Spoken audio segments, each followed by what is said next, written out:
Maylin Barlin, niña mimada y candorosa, tan refulgente, piedra preciosa de su esplendor. Las mariposas de dicha plena que hace emitir lirios en flor, la que ornamentan aquel jardín.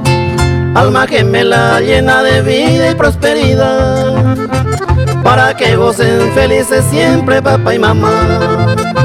Progenitores, la mejor guía, bondad y paz, son dos estrellas tempraneras, luces de dignidad.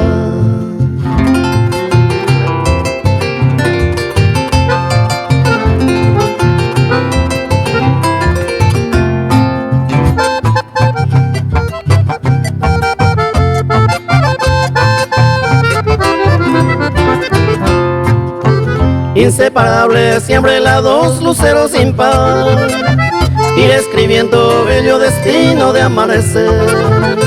Su florecer, cual el ramo tiempo de recedar, luna y estrella admiran juntas el florecer.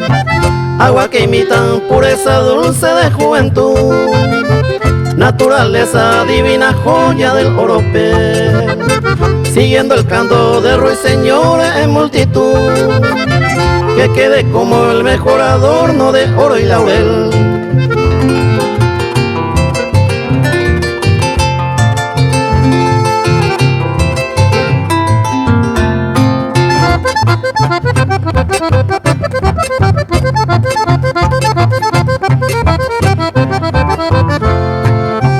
Bellas inculta como las flores tan sin igual, y celestial como jardines primaverales, y como abrigo de viento frío otoñales, o melodía de coro armónico musical.